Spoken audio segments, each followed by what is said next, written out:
We will now look at a demo on configuring LDAP for the entire server. For changing the configuration of the server, make sure that you log in as administrator user into the Virtual Data Port Administration tool. Then, you can go to the Administrator Server Configuration Server Authentication section, where you will be able to find the LDAP configuration details for the Virtual Data Port server.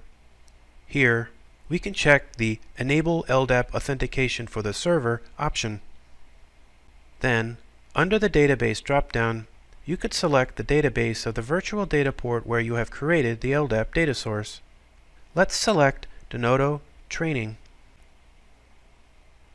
Next, you could choose the LDAP data source named DS Local LDAP, which is going to authenticate the users.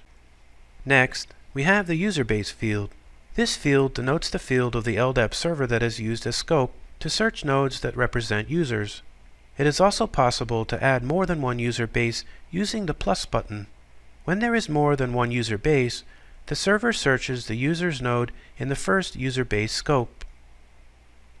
If the server does not find the node that represents the user, it searches it in the second user base scope. If it also fails, in the third, etc.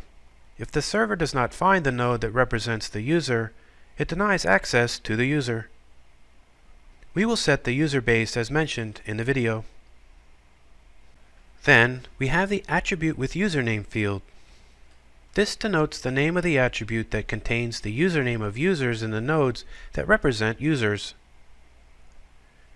Next is the User Search Pattern section, which indicates the pattern used to generate the LDAP queries that will be executed to obtain the nodes that represent the users that try to connect to the server.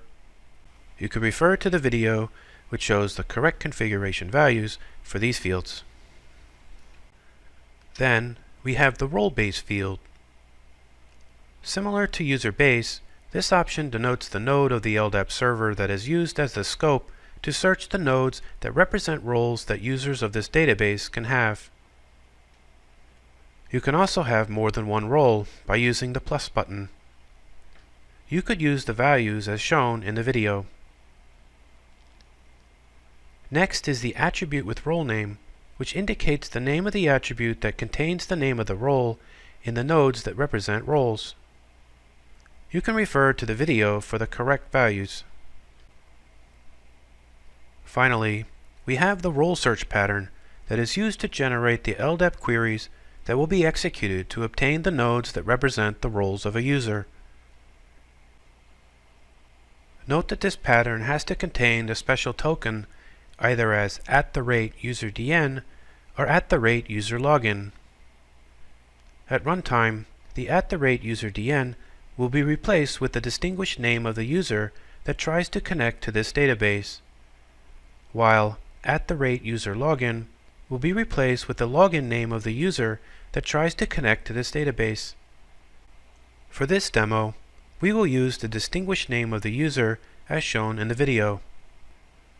Lastly, we have the Assign All Users role for every connected user checkbox.